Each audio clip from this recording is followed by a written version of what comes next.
అందరికీ నమస్కారం. నా పేరు Vasu. Welcome to the Lambodar astrology. మనం ఈరోజు డిస్కస్ చేసే టాపిక్ వచ్చేసి మీనరాశి. మీనరాశి వారికి ఏప్రిల్ 1 నుంచి 30 తారీఖు వరకు ఎలా ఉంటుందో చూద్దాం. సో ముందుగా టాపిక్లోకి వెళ్ళే ముందు వీరి యొక్క మనసు ఆలోచనలు ఎక్కడ కేంద్రీకృతం అవుతాయో చూద్దాం. వీరి యొక్క ఆలోచనలు మనసు అంతా వచ్చేసి డొమెస్టిక్ లైఫ్, అంటే వీరి కుటుంబానికి సంబంధించిన విషయాల మీద, లేదా ఒక సంస్థను స్థాపించిన వారైతే ఆ సంస్థ డెవలప్మెంట్, ఫ్యాక్టరీని కానీ, ఏదైనా ఒక ఇన్స్టిట్యూట్ కానీ, ఏదైనా హాస్పిటల్ కానీ, ఏదైనా ఒక స్థాపిస్తారు కదా సంస్థని, దాని యొక్క డెవలప్మెంట్లు, దాంట్లో వచ్చే ఇబ్బందులని ఓవర్కమ్ చేయడానికి, బయటపడడానికి వాటి మీదనే వీరి మనసంతా ఉంటుంది, కేంద్రీకృతం అయితే ఉంటుంది. లేదు ఇవి అన్నీ ఏమీ లేవు, సంస్థ నాకు ఏమి స్థాపించలేదు, అలాంటిది ఏమీ లేదు అనుకుంటే, గృహంలో కూడా నేను హ్యాపీ అనుకుంటే వాహనాలు కొందామని, లేకపోతే ఒక ఇల్లు కొందామని మీనరాశి వారు, లేదా అలాంటి వాటి మీద వీరి ఆలోచనలన్నీ పరిగెత్తుతూ ఉంటాయి. ఇప్పుడు కాదు, ఇంకొక 1 year వరకు అలానే వాటి మీదనే వీరి ఆలోచనలన్నీ పరిగెత్తుతుంటాయి. సో రాశి ఫలాల్లోకి వెళ్దాం డైరెక్ట్గా. రాశి ఫలాల్లో వీరికి అనుకూలించే గ్రహాలు ఏమున్నాయి మీనరాశి వారికి అంటే, కేతు భగవానుడు 6వ స్థానంలో మంచి యోగకారకంగా ఉన్నాడు సింహరాశిలో. సో ఏదన్నా ప్రాబ్లమ్స్ వచ్చినప్పుడు వాటి ప్రాబ్లమ్స్ ఫేస్ చేస్తూ ఇక నా వల్ల కాదు అనుకునే టైంలో కేతు భగవానుడు ఆల్ ఆఫ్ సడన్గా ఇష్యూ నుంచి బయటపడడానికి సొల్యూషన్ చూపిస్తాడు. కేతు ఏంటంటే ఆల్ ఆఫ్ సడన్గా చూపిస్తాడు అనమాట. సో ఓకే, కేతు భగవానుడు సపోర్ట్ చేస్తున్నారు. ఇంకెవరన్నా సపోర్ట్ చేస్తున్నారంటే వేరే ప్లానెట్స్ అన్నిట్లో ఏ ప్లానెట్స్ వీరికి సపోర్ట్ చేయట్లేదు. సో చాలా జాగ్రత్తగా ఉండడమే మంచిది మీనరాశి వారు. ఒక్కొక్క ప్లానెట్ వైజ్ డిస్కస్ చేద్దాం. వీరికి మీనరాశి వారికి సప్తమాధిపతి అయిన బుధుడు వచ్చేసి నీచబడిపోయి వీరు రాశిలో ఉన్నారు. సో నీచబడిపోయి వీళ్ళ రాశిలో ఉండడం వల్ల వీరికి ఆరోగ్యపరంగా ఇబ్బందులు కానీ అవకాశం ఉంది. ఇంకోటి కుజుడు కూడా వీరి రాశిలోనే ఉన్నారు. బుధుడు, కుజుడు, రవి మరియు శని 4 గ్రహాలు ఉన్నాయండి మీనరాశిలో. 4 గ్రహాల ఫలితం ఎలా ఉంటుందంటే, రవి 15వ తారీఖు వరకు ఉంటాడు. 15వ తారీఖు తర్వాత మేషంలోకి వెళ్తాడు. రవి కుజుల కలయిక విపరీత ధోరణి. సో విపరీత ధోరణి వల్ల వీళ్ళు ఇబ్బంది పడతారనమాట.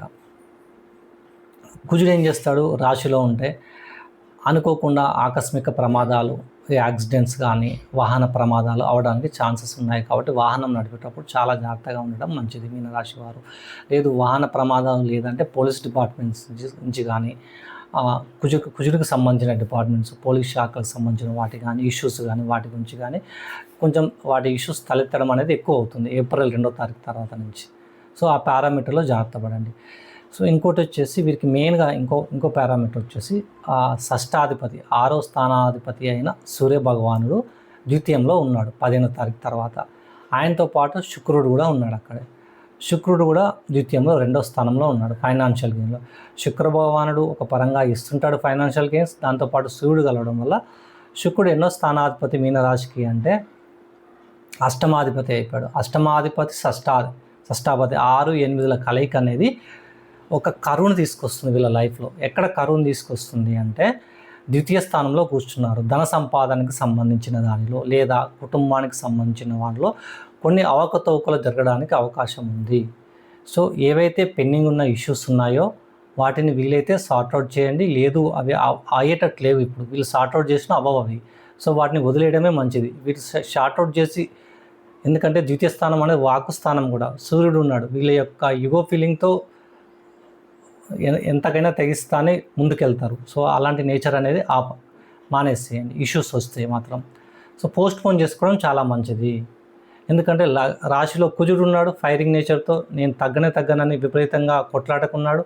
6వ స్థానాధిపతి సూర్యుడు ఇబ్బంది పెట్టడానికి ఉన్నాడు, 8వ స్థానాధిపతితో కలిసి నష్టం చేయడానికి. సో ఇన్ని పారామీటర్లుగా వీళ్ళకి ఇబ్బందులు ఉన్నాయి. కాబట్టి ఎటువంటి డిస్ప్యూట్స్కి వెళ్ళకపోవడం మంచిది.